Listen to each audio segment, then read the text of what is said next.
started on this go live.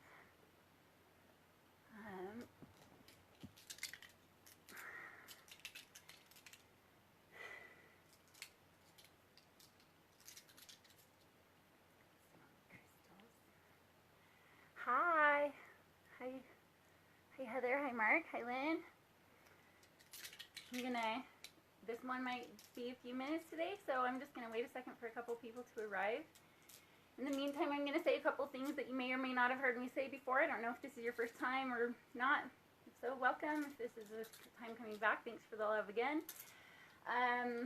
For some people here, they're very, very seasoned to the world of tarot and oracles and chakras and all things esoteric. And for some people here, this is probably their first tarot reading ever, their first oracle reading ever. So just keep in mind, you'll probably hear me say this on almost all my videos, but I try to appeal to a wide variety of audience. I will definitely go into much higher level esoteric wisdom with anyone who asks. But, hi newbie, yes! See, newbies, I love it! Okay, so one of the first things I'm going to talk about is creating sacred space. This is something that some people are already, of course, going to be familiar with. I do want to make sure that you guys also know that this phone typically overheats, so there's possibility I'll be kicking back on with my computer that makes me look like I'm in the Matrix sometimes. So it's a kickoff between which technology I struggle with. Right now, this one's leaning up against a cool pad, so hopefully it won't overheat. So as far as creating sacred space, I usually like to incorporate fire of some sort. Just a simple candle is really an easy way to do that. Obviously, I love campfires and stuff like that, but this is a really easy way to just invoke that kind of energy into a room as a very transformational energy, like a phoenix. So you do not have to have anything. You don't have to have anything besides you, your sacred heart, yourself, your intentions. But I do want to share some of the things that I like to have with me, and these are the things. I'm a gypsy spirit, a hippie, I'm a tumbleweed. I've always called myself a tumbleweed, but the things that become most sacred to me are not furniture and things like that. They're my sacred crystals. They're a necklace from one of my best friends, Heather, from like 10 years ago. A necklace also from Courtney from her wedding. Crystals and totems from falling in love. These are things that gather an essence, a sacred essence. It can either be things that you just love a lot, or crystals have a sacred essence, and we can go into a lot more about that. But I like having those around. That creates kind of a sacred space. Right now I have bloodstone with me, as well as green aventurine and a clear quartz crystal. And I've been just kind of rubbing those around, sending love and light to the heart chakra right now. I also wanted to bring this out. Some of you may have seen me post this earlier. I can't believe how excited I am about this because my mom really doesn't know about chakras and things like that.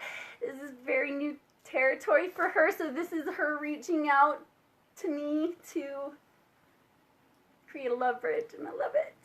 A rainbow bridge. I love my mama. That makes me really, really, really happy. I know that some of these things are hard for her to talk about or for her to, like, I'm just really proud of any efforts that she's making with me right now. It makes me really happy. Anyhow, so we'll also talk about, let's see, some of the other ways that we call in sacred space. Some people like to use prayer. Some people like to use some form of meditation. We're going to do a quick way of just getting connected to the Earth Mother. And then I'm going to pull out this handy dandy guy from the other day. Again, I don't have this prayer memorized yet, which is so funny because of how many times I've said it. But, and like I said, I also have it there and at every entrance of my house. But the first thing that I am going to do this one first. So this is how I create sacred space around me. A lot of the time, there's a million different ways I do it. I don't do it one structured way, and I purposely don't do it one structured way. But this is something that just really resonates with me. I hope it resonates with you too, because I'm going to call on this energy for purposes of this reading. So I hope that this resonates with you. I call upon the presence of unconditional love. Be here now without restraint. Fill me and fill this space. Touch all beings with your grace. I feel the presence of unconditional love within me. I am the presence of unconditional love. And in this love, no fear can remain. May unconditional love guide any fear back to the light of love or back into the earth as serves the greater good. My body, mind, heart, and soul are now completely bathed in and protected by unconditional love. Through my own free will, so be it. So if you do recognize that also as your own free will, I would invite you to allow that energy into your space as well while we do this. Sorry about the phone kind of falling a little bit. Actually, I'll see if I can do this. Okay. So that's one way of praying. There's many, many, many ways of prayer. That's just one way that I kind of like to call on sacred space personally. And then just another thing that you can do regularly, I actually recommend that you do this often, is just as a way of connecting with the mother, the great mother. We can do this really, really quickly. We don't have to go through a whole visualization of breaking down all of your chakras and relaxing everything. But I just want you to imagine yourself as a crystal body that is just beautiful and luminous and light, and you are not restricted by any of the physical restraints that you sometimes feel maybe with your body, but you're just this beautiful, light, crystalline body. And then I want you to imagine Mother Earth as the same. This beautiful, luminous body that is just radiating love and light. Then I want you to imagine connecting your root into the crystal body of the Mother Earth. This is a way of connecting not only with Mother Earth, with your body, your essence, really kind of creating a marriage of essences, but it's also kind of looking towards the future of what Mother Earth can become. And so it's almost allowing yourself to align with the evolutionary plan. And that's one that really resonates with me. Hope it resonates with you. In the meantime, let's start talking a little bit about this eclipse. I've spent a lot of time talking about it the last couple of days, so if you have any questions about it, you're welcome to go look back on those. But let's go ahead. This is the end of a trifecta. I will repeat that part.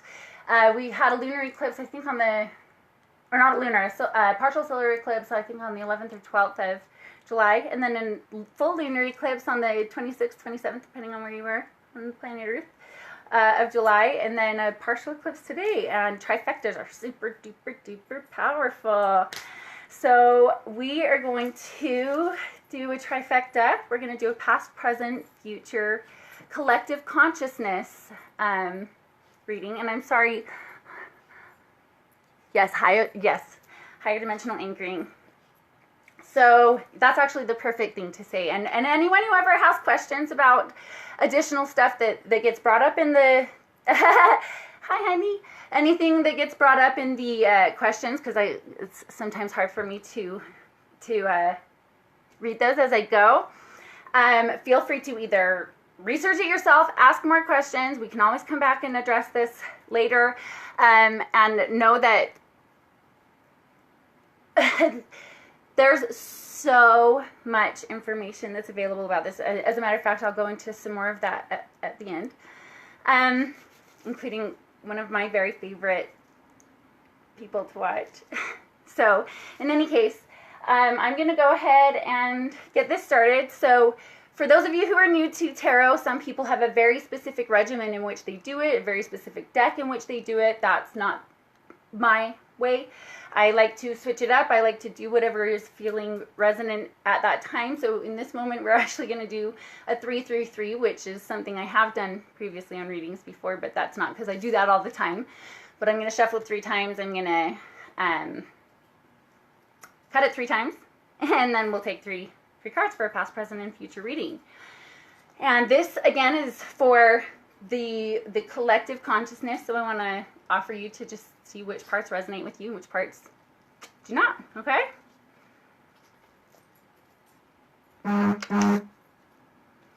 22 people present. Thank you, guys. I'm so excited. Oh, too excited to shuffle. That doesn't count. 1.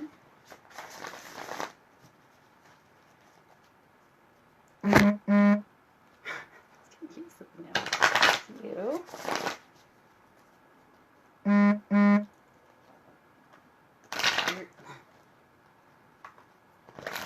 3.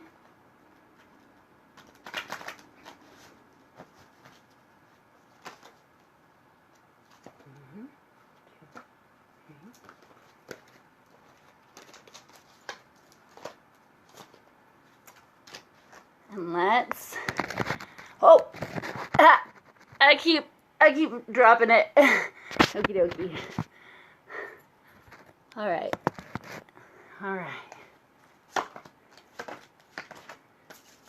Alrighty.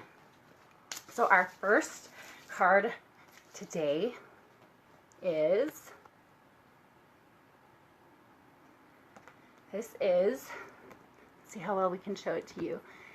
This one is the 9 of water. 9 of water. So this is the 9.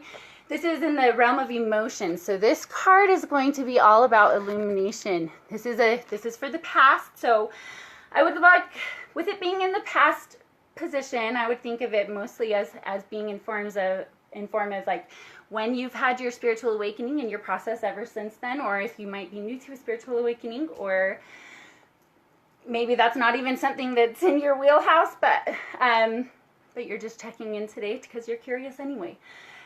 One way or the other, this is about, oh, you know what, this is ridiculously perfect actually for an eclipse day, because if you can see, without the glare, if you can see her coming up out of this darkness into the light, before the light in the universe was the void.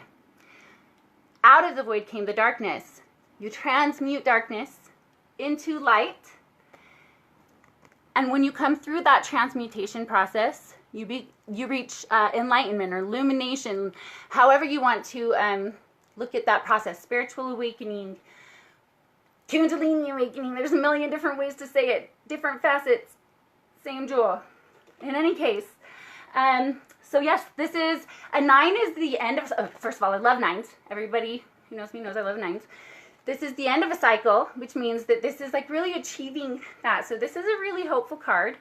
But it's also a realistic card. Okay, so this is about emotional enlightenment. Emotional enlightenment doesn't happen by just like willing away all of your bad feelings.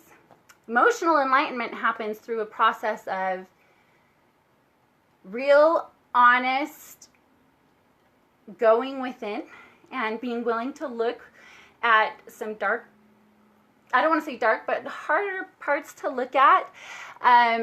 In our process of growth, we tend to like stockpile our emotions, and we go, this one's good, this was a good experience, or not, excuse me, our emotions, well, that too, our memories.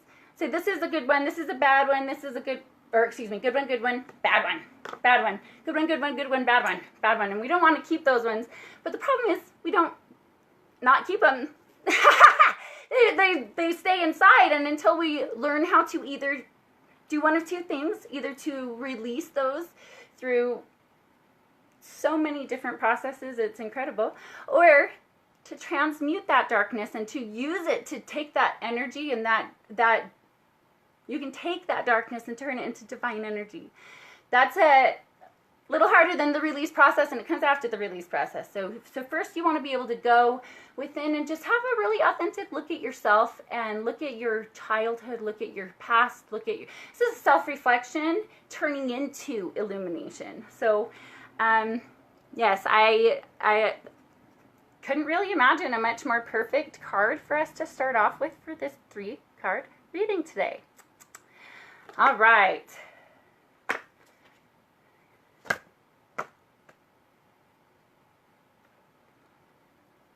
So this one actually came up reversed. So we'll talk about the card first, and then we'll talk about it in forms of like a blockage, because this one did come up reversed. So this one is 9 also, of course it is, because 3 times 3. This one's the 9 of air. So again, this is a kind of a completion of a cycle, which is, and this is in our present spot. So what this one is going to be all about is, instead of just enlightenment or completion of the cycle with the emotions, this is more about imagination and creativity. So this is about hopefully getting in touch with, at this point in your life right now, today, starting to get inside with your inner creator, your inner manifester, your inner kid, because kids are really imaginative. And this one's all about imagination. And every single book, every great story, every romantic story, every great hero's journey throughout history started in somebody's imagination. Every great invention, every great discovery, or I guess maybe not every discovery, but I think at least the twinkling of an idea, at the very least, there's an imaginative process to all creation. Anyone who would lead you to believe that your imagination is not extraordinarily powerful, I just want to gently ask you to send them my direction so I can prove them otherwise. Okay? No, I shouldn't. I hate to say that, but I just want to say your imagination is very, very powerful. Okay, so this is the second card.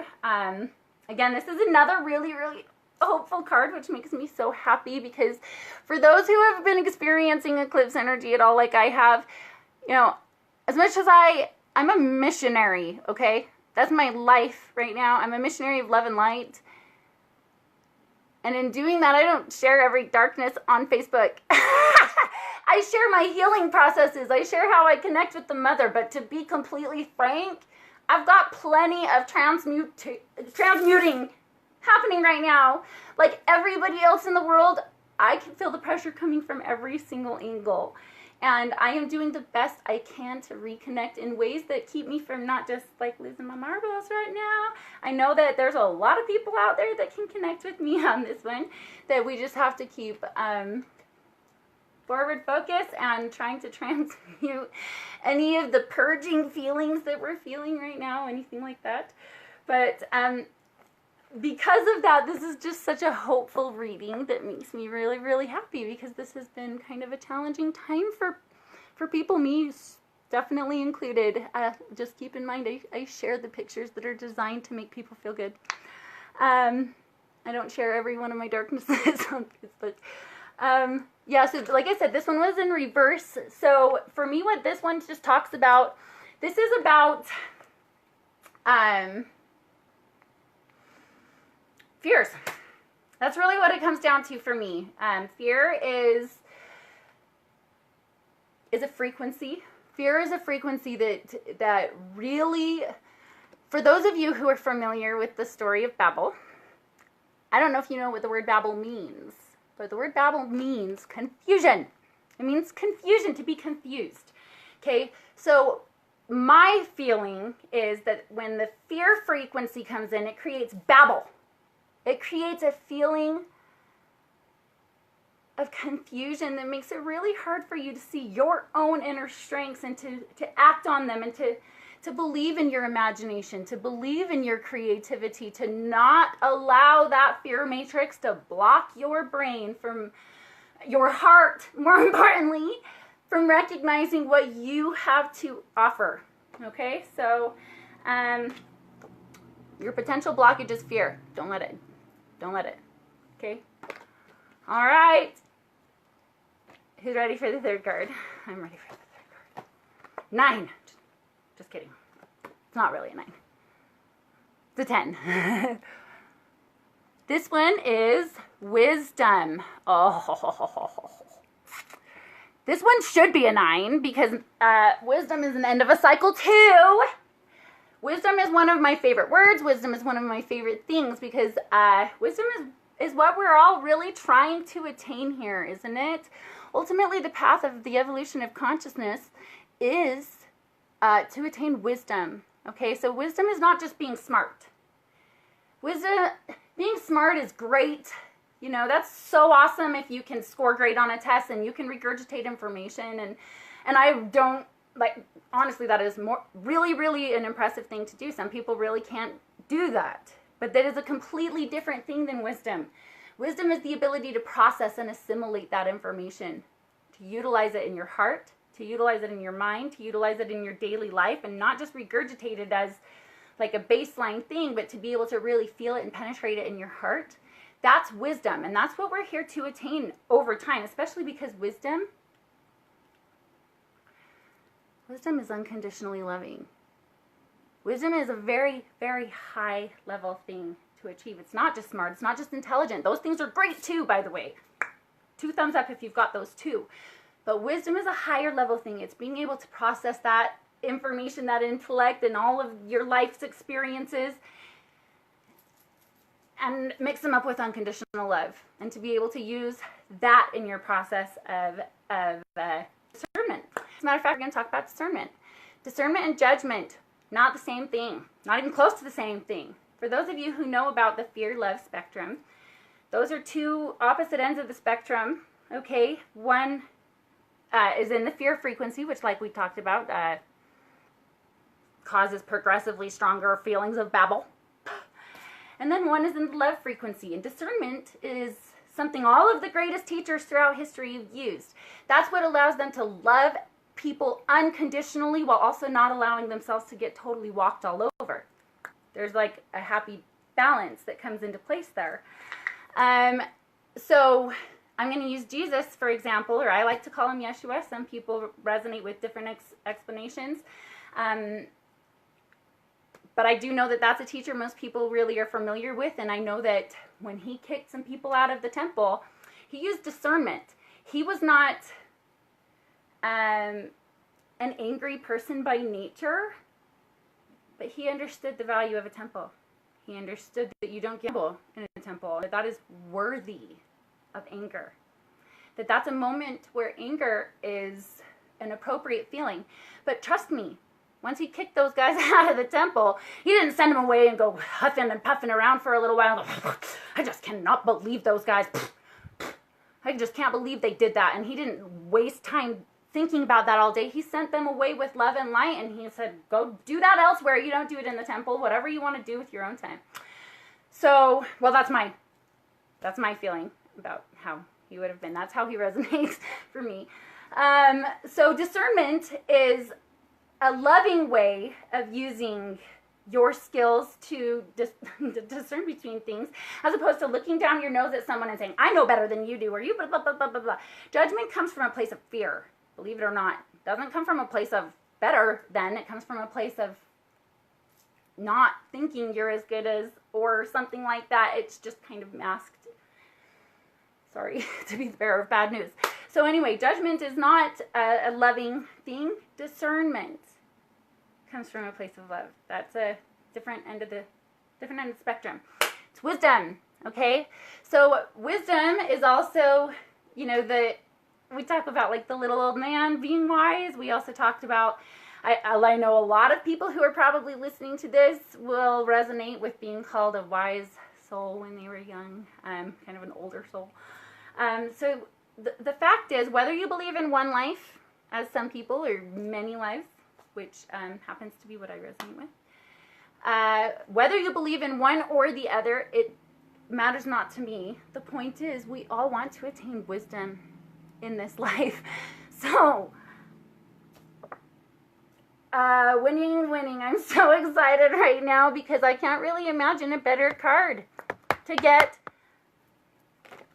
to finalize it. So I'm going to actually take a picture of these to maybe show you guys afterwards. And I just want to spend a couple more minutes talking about process of discernment, we'll say, okay? So I have found a lot of teachers over the years that really have taught me lots of things that really resonate with me. And I have learned to develop really broad powers of discernment because was always important to me not to just find one teacher and stick exactly to what they said or anything, and that's fine if that's your way. But what I found for myself is that as I was listening to different tarot readers, different channels, different oracles, different just intuitives, or just people sharing their life experiences, which is always just amazing. Anytime I was doing that, I was always taking the parts that resonated with me, and the parts that didn't weren't because they weren't true. That just doesn't resonate with my experience, with my path. So I want to invite you to get real good about using your powers of discernment to look within your heart and know that just because something resonates with you that a teacher says doesn't mean that every single thing, not even me, not anyone, I don't care. Well, I shouldn't say not anyone. I'm going to take that back just out of, I don't like using such extremes, but for me personally, it's really, really been helpful to find a lot of different kinds of teachers and guides. I use a lot of great guided meditations. One of my favorites is Joe Tracy. I love Jason Stevenson or Stevens. Let's still check. But very, very, very good. Michael Seeley. I know that there's a lot of other really excellent ones. You're getting coded 100% of the time, so it's probably wise to get really light and lovey about how you choose to code yourself. So listening to meditations and things like that while you're sleeping is great. It's actually better than doing it while you're awake, because when you're awake, you think yourself out of stuff. When you're sleeping, your subconscious mind lets all of those blocks go and just kind of takes over. So it's don't worry if you fall asleep while you're meditating or listening to a guided meditation or visualization. Just go for it. Just fall asleep listening to something that's going to make you feel good. That's a really great idea. But in regards to the different kinds of channels and different ways of getting information, I do want to just share one that happens to resonate with me more than almost any I've ever found. Actually, probably way more than any I've ever found. For those of you, the reading is done. I will upload this a little bit later. For those of you who resonate really heavily with the things I say, I think you may resonate with what I'm about to say. For those of you who just were kind of checking in to see what a reading's about, this may not resonate as much with you. But for those of you who have resonated a lot with what I've said so far, I've listened to many, many, many channels and guides and teachers and read many, many, many, many books, and I've done more research than you can imagine over the years. And I always try to pick apart which parts resonate with me and which parts don't. And as far as channels or oracles or guides that resonate really heavily with me, I recently found one that resonates more heavily with me than any other one I've found previously. So I just want to offer you to go to her and just give her a chance. She's amazing, and her name is Aluna Ash. I can include her name in the following somewhere, but she's been, for me, just really, really, I found her only recently, but I don't think I've ever found a guide or a teacher or an oracle of any sort that just resonates quite so much with me. So if the things that I say to you resonate also heavily with you, I just want to offer her to you. And if there's any other questions, yes, Heather Houston, she is awesome. She's so awesome. I love her so much. And I just think that she might help people. This is a big process of putting together a bunch of pieces that you've been obtaining and acquiring your whole life, more than you think, by the way, way more than you think. Once you actually delve in, you're going to realize you've been acquiring pieces of this magnificent puzzle for a very, very long time. Okay. One thing I love about her is that she does a really good job helping people kind of piece together some of those things, and that's just a magnificent quality. It's a great gift. So I recommend you go give her a try. She's only on YouTube, but she's amazing, and send her love and light from me too. Love you all, and I hope this was a good oracle reading for you. Bye.